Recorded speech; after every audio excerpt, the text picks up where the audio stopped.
woman representing the Philippines, the one and only Jasmine Omay. Yeah, of course. Ayan, good afternoon, everyone. Maraming salamat po for coming. I really don't know what I'll feel today kasi when I knew about me being appointed as Universal Woman, parang ang bilis ng mga nangyari. And right now, we're preparing. And at this moment, kaba lang talaga yung nararamdaman ko. I am not used to being in this side of any press conference, of any interview, because I'm always hosting the girls who we send off. So, maraming salamat po. And I'm very excited to be with you in this journey.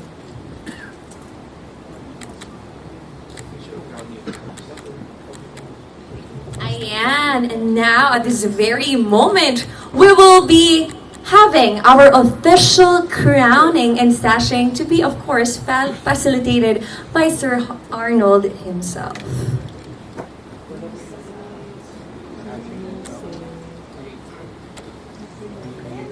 Ayan na! Once again, Mrs. Jasmine Omay, our Universal Woman Philippines. And the crowd. I am so happy and excited for her journey as well. I know you guys are excited also. Kasi ilang weeks, a month na lang ata? Or more than a month na lang is gonna be her competition. Wow. Fits you perfectly. Official representative for Universal Woman. Universal Woman 2025 is Jasmine Omay.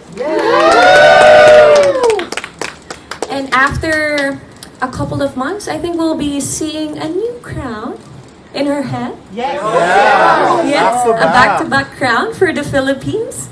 Praying and hoping for that victory, of course, for another Filipina queen who will be representing the country. Jasmine. Ayan, take your time, media people, to take some photos and videos. And again, do not forget to use the hashtag. Yung mga hashtag natin. Solo.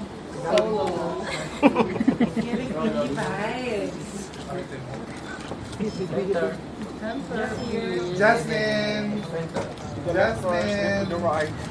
Center up. Center up. Jasmine, center up. Jasmine here. Jasmine here, center up. Of Universe. Jasmine. And solo photo, video, again, do not forget to make use of the hashtag. Representing the Philippines. Ayan. Jasmine, hello. Again, the Victoria Sports Club, thank you so much for holding this a very important event for our queen, and of course to all our Filipino media who's also eager and so supportive. We just wanted to congratulate you.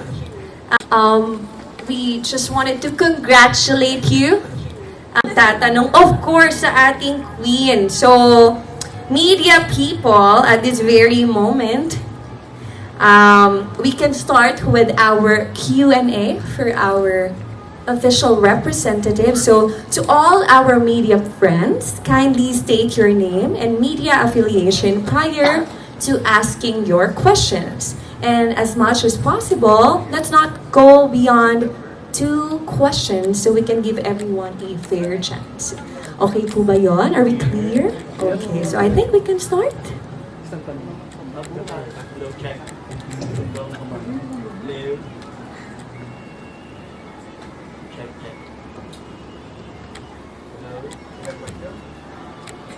Jasmine! Ayan! Hi Jasmine, I'm Armin Adina from the Philippine Daily Inquirer.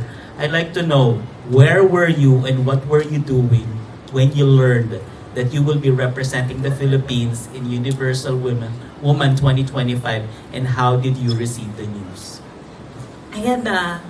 Well, it was last February. Kakauwi ko lang po galing US. And I learned the news via messenger. the Miss World Philippines organization made already a group chat for us and entitled Universal Woman 2025. And I just woke up, nung nabasa ko yung news, nung nakita ko yung messenger, kasi pagising, you'll check your messenger. And when I saw na may GC na, and Jasmine, ikaw na yung Universal Woman 2025, parang kinabahan ako. And like I said earlier, I didn't get the chance to feel na parang, thank you so much, ganon. Yung kinabahan talaga ako. I was really nervous na parang, can I do this? Because it's new. I've never been in this situation. And maybe baka hindi siya talaga for me, That was running inside my head. And we were straight to preparing everything. And right now, I'm just nervous. Kinakabahan talaga ako. So, but I am very much grateful. Ngayon ko lang na-feel and ngayon lang nagsisink in lahat talaga ng mga emotions na, wow, this is real. It's really happening. So, I'm just happy to represent the Philippines finally. Thank you for that. I'd also like to know, what is your message for Sofia Bianca? Once again, Yes, Mrs. Jasmine Sophia Omay, Bianca is our such a universal wonderful woman. Very amazing. Sobrang bait talaga ni Sophia. During our Miss World competition, iba talaga siya. And the performance, right? So, we love you, Sophia. And she's about to compete international too. So, no preparations will go to waste dahil magagamit yan. And we appreciate Sophia so much. And good luck to her pageant journey as well. So, we love you, Sophia. Thank you very much. The best of luck to you. Thank you po. Hi, Jasmine. Hello po. Do you think being an aviatrix qualifies you to enter that new definition of new era of beauty? Definitely, because when I've heard Universal Woman and of course knowing Maria Gigante, the current winner, it's just all about inclusivity. A new era of beauty is introduced into the pageant industry, and coming from a male-dominated field, I know that it is something that I can carry and I can talk about it more. At the same time, it's just a new era of beauty where a woman isn't just defined as what we know all the time, and now it's currently changing and it's improving. And I feel that fits perfectly well. Knowing the two previous winners and you being informed of the platform of the pageant, what do you think are they looking for in their third winner? Well, it's very complex because both winners are very different.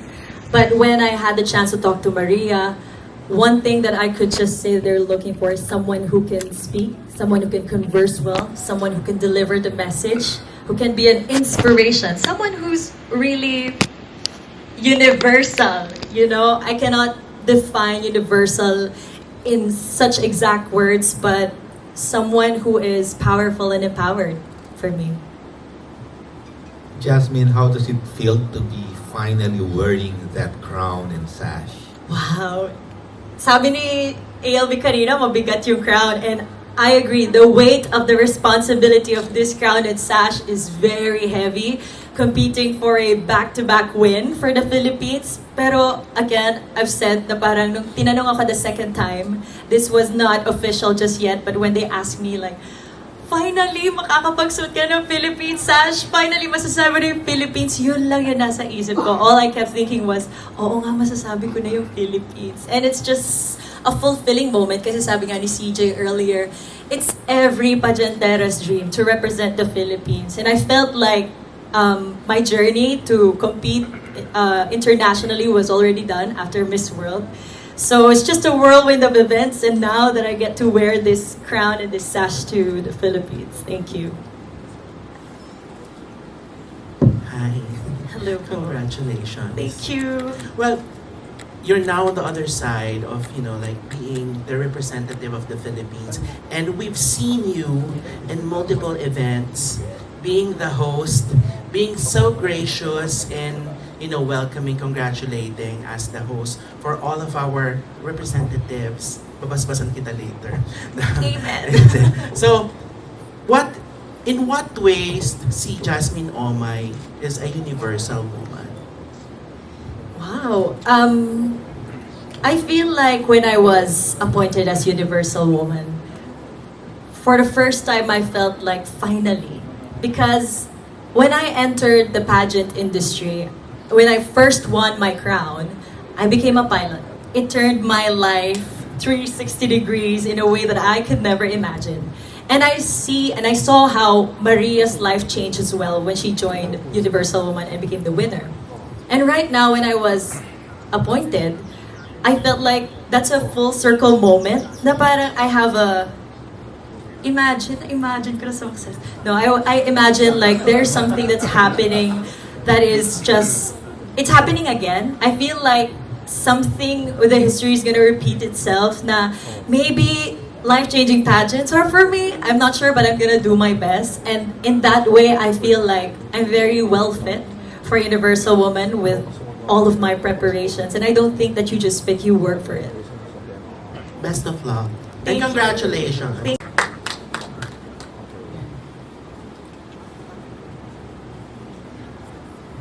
Hi, Jasmine, Tenten Show here. Congratulations first. We know that you're well-spoken. You also have a very good glam team. We love your gang, especially the angels like you're known. And we know that you're a total package. So what specific point do you think that you still have to improve? A lot.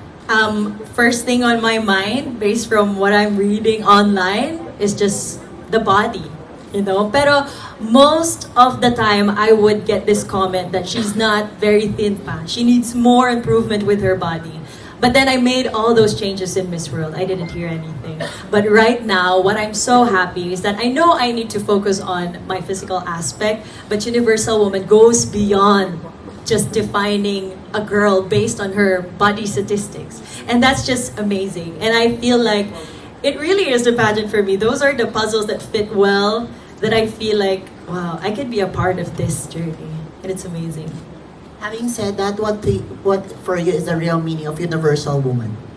Universal Woman is empowered. She can talk very well, and she can surpass the cultural differences of one another and just deliver a message in a sense that it could impact other people. Thank you. Okay, good luck.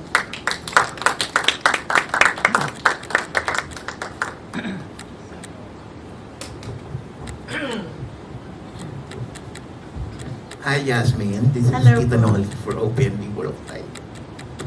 Okay, my question is, since you are aiming for a back-to-back, so, do you feel pressured ba? Or inspiration sa'yo yung pagkapanalo ni Maria last year? Pressured! Grabe, sinong hindi mape-pressure sa ginawa ni Maria? We were talking about the strategy for the back-to-back win. Ang naisip lang talaga namin, if Maria did this, high, I should be doing this high. So, hindi pa rin talaga namin alam, but I'm very pressured, of course. But it's nice to be pressured because sometimes you need to introduce yourself to new environments that you don't know in order for you to improve at the same time, surpass what you've done. And it's always something that I do whenever I feel uncomfortable, and that's the time where I can prove to myself that, wow, success ka eh. Success. You know, like you've changed, like you can improve. And more often than not, there's a big result and it's a positive one. So very excited with the pressure. Okay, follow-up lang. So after so many years of competing in various city and provincial and national pageant, you're now competing, finally, mag-compete ka na internationally. So, nung nalaman mo ito, ano yung unang inisip mo na yung priority sa pag-prepare sa international pageant?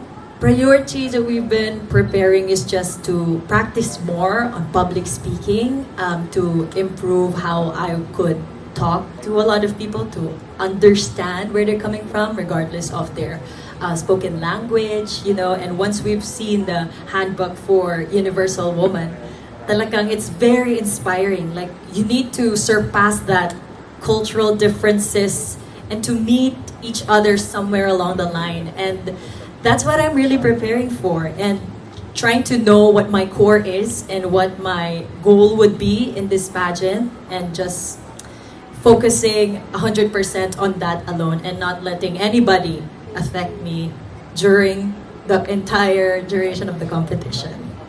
Thank you. Best of luck. Thank you po.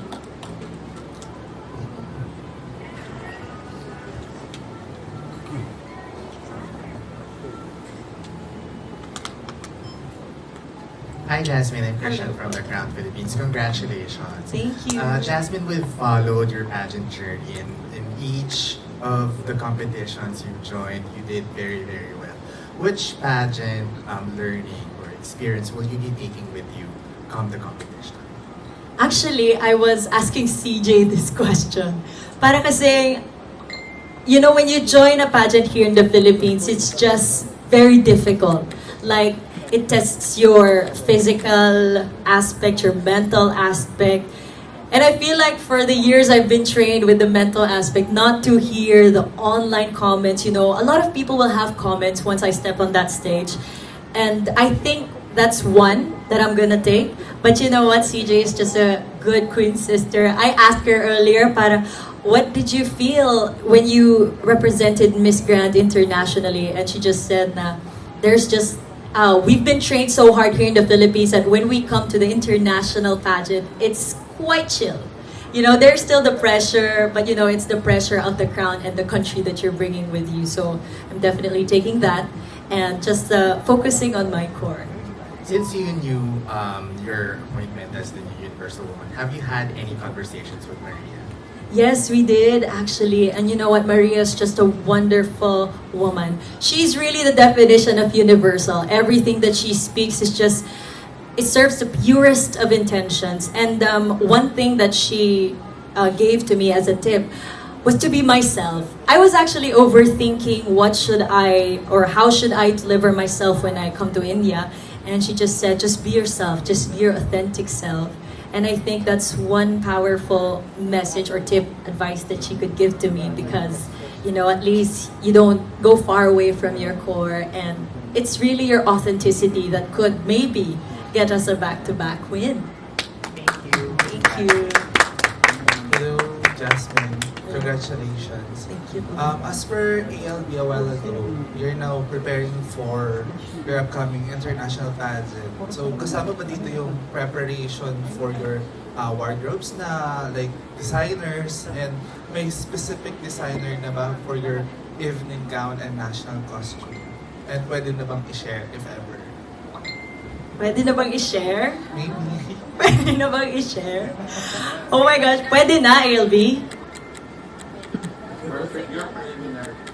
Preliminary. How about NatCos, ALB? NatCos. See, they know! We've met with Mami Aaron Montoya. Well, I'll just say the designers for... Mami Aaron Montoya will be doing my national costume. We're very excited kasi Mami Aaron, when we were there, she was sketching the national costume and I was just so amazed with her talent. Na parang, I think this is the first time that we would be doing this. And I love how timely this national costume would be. So, aabangan.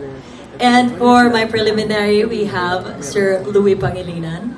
So, very exciting collaboration. And I guess we stop there for the designers and the costume. So, ayun po.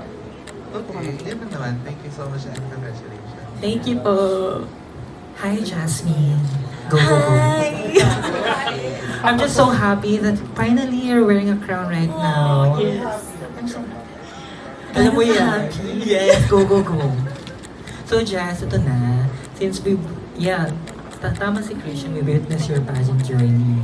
So, do you think now is the perfect time to compete internationally? Yes. Diba? Because I've been waiting and like I mentioned before, I felt like after Miss World, it's already the end for me. Parang I kept thinking when I joined Binibini, Miss World, parang baka hindi siguro sa akin. Because Miss World, I landed first runner-up. And you know what? You know what they say, you know? You're already there, but you're not enough just yet. Meron pang kulang. So, when I was appointed, I felt like it's a continuation of that moment na parang maybe it really happens for a reason. And I do believe in that. And I'm just waiting for the universe to give me something, you know? And at the same time, ang dami kong nakikitang mga clues during my preparation for Miss World that I can connect to me being appointed as Universal Woman. Yan naman, congratulations.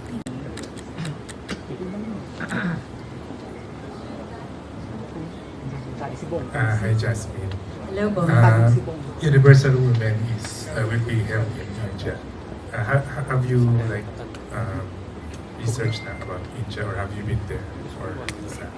I haven't been there, but I've been asking a lot of people who have been there and could give me tips. And marami naman po. I'm just very happy that the people who I'm surrounded with are very helpful. They really help me with everything, lalo na yung mga kapitbahay ko.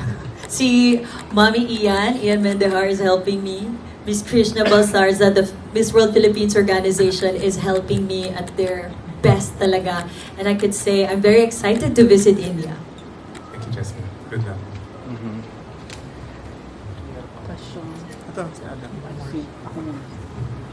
Hi, Mar. Hi, Mar. So, Krishna will be also competing in India, and you also competing in India. And hopefully, India will give us our second Miss World and Universal Women crown. My question is, what is your mindset right now? Wow, my mindset is definitely a strategy to win for a back-to-back. Because coming into this, it's not very easy. Para sabi nga nila, it's easy if it's a win, and then there's no win after that, and then you're gonna follow it. They say it's easier. But I really don't know what I'm about to expect, but it's just really to give it my best, and especially to be given an opportunity to represent the Philippines is really heavy. I'm excited to take on that challenge, and my mindset is just to fight and win. Congratulations in advance, Mar. Thank you po.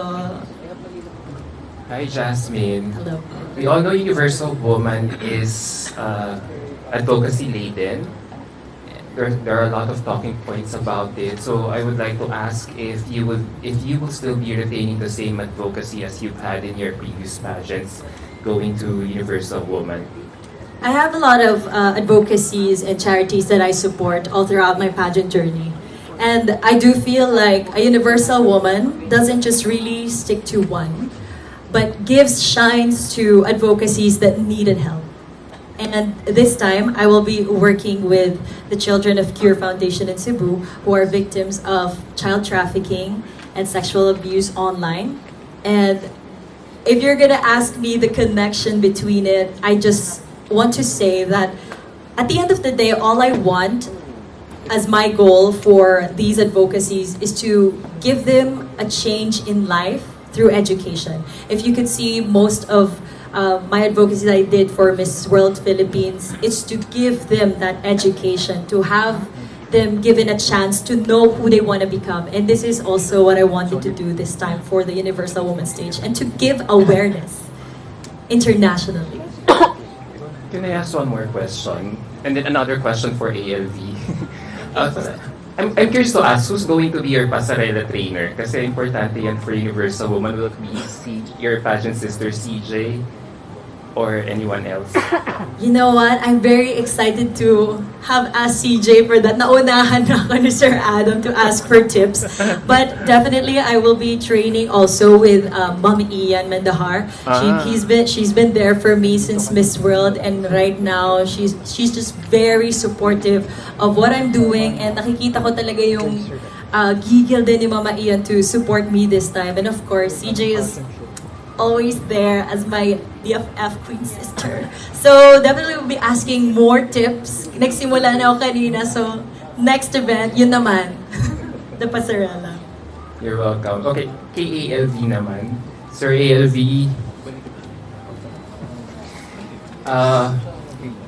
we wanna ask you the burning question. What? Of today's press con. What was the thought process of selecting Jasmine Omay as our next Universal Woman representative? Kasi di ba syempre ang dami nila sa roster ng MWP. Meron po bang nakita kayong asset or may nakita kayong quality or characteristic ni Maria that made you choose her as our next representative? And what is going to happen po to Sofia Santos? Okay. Of course, we have a very careful deliberation who's going to represent the perfect epitome of universal woman to represent our country. So there's a lot of names came out, but after a very careful deliberation, so oh my God, the votes.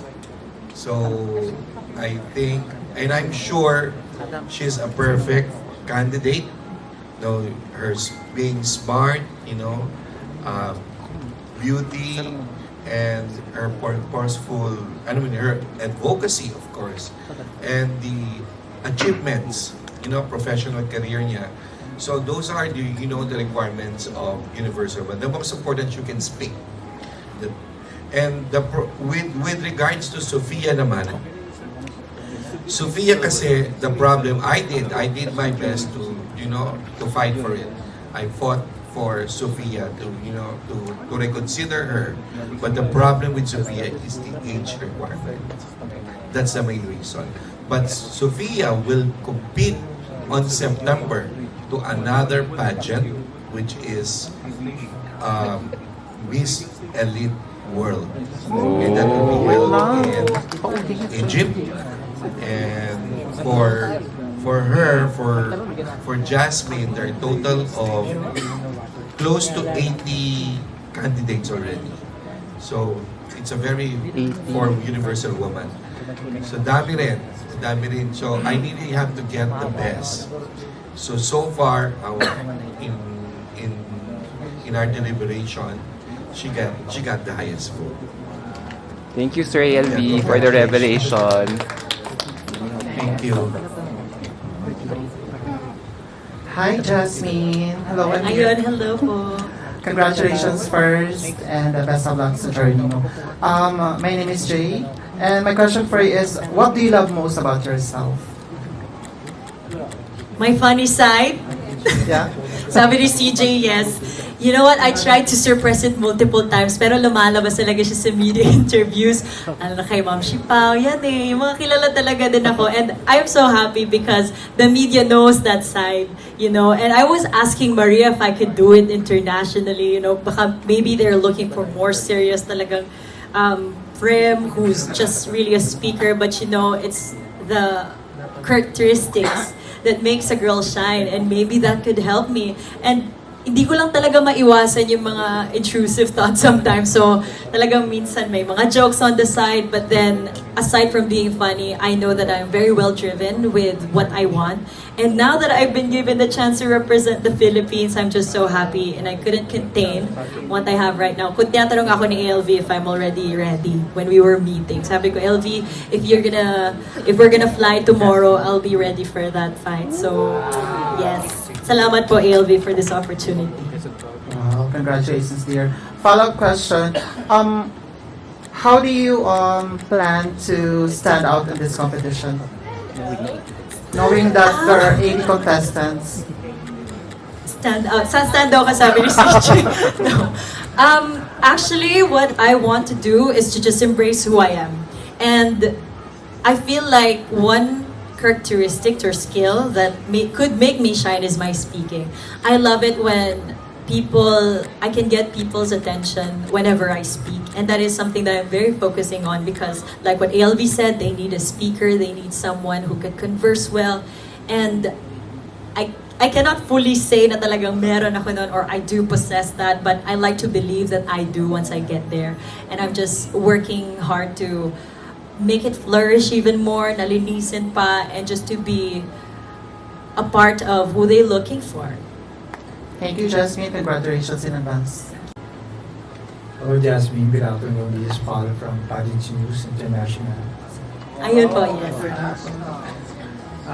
As a universal woman, what Filipino culture and values do you want to share with your co-candidates during the competition? Well, one Filipino trait that we have as pageanteras, yung talagang we're helping each other out. I've been into national pageants.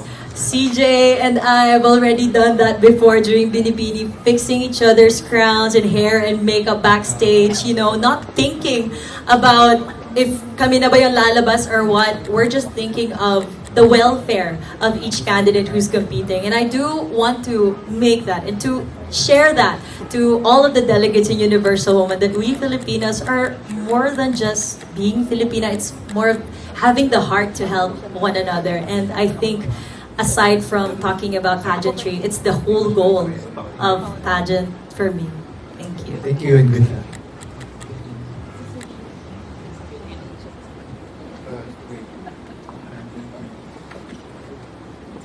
Hello, my name is James from Hello po. Prime Time Media. Good afternoon, Jasmine. Good afternoon, CJ. Good afternoon po. Actually, they have something in common, those two of you. Started the same pageant, right? Yes! And then here we are, right? So, okay, my question is, are you excited about the prize money in Universal Woman? It's life changing. It's 100,000 US dollars. It's actually probably more than this year's edition. So are you excited about it? Grabe naman makatawa ng isa. May cut daw si CJ. Napag-usapan na. Actually, I don't know the full prize details yet. But now that you've mentioned, syempre excited ako. But you know what? It's really more of showing first who you truly are, accomplishing your goal to represent the Philippines as flawless as you can, 101%. And maybe after I finish all that work, and maybe I could eye for that prize and, you know, share it with the people who's helping me, and of course our host for today, na may cut daw siya. So, yes po, very excited for the whole pageant. That's why I wish you to win. Best of luck, okay? Thank you po. Thank you.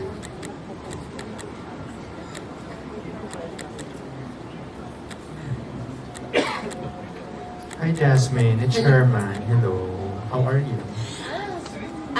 I'm good! Kamusta? It's great. Okay, my question is, it's Women's Month pa rin naman, and what's your message to all the women in the world? Wow. One message to all the young children or the women of the world, just to inspire them, you know, is to just believe in yourself. And whenever you feel like it's already the end of the road, try to make a U-turn. Baka maling road lang yun, right? And there's just something that's waiting for you. Even if it feels like you're drained and you're tired of waiting, something good is really meant to happen for you. And I'm sure that maybe for me, this could be it. But for my advice to these women is to just keep believing, keep showing who you truly are. Don't mind the negativities of the comments. You'll flourish and you'll shine. Just to embrace yourself. Thank you. Last na lang, why should you be the next Universal Woman? Wait lang! Patanong daw yung question once again. Baka pag tinanong to, ito na yung masagot ko.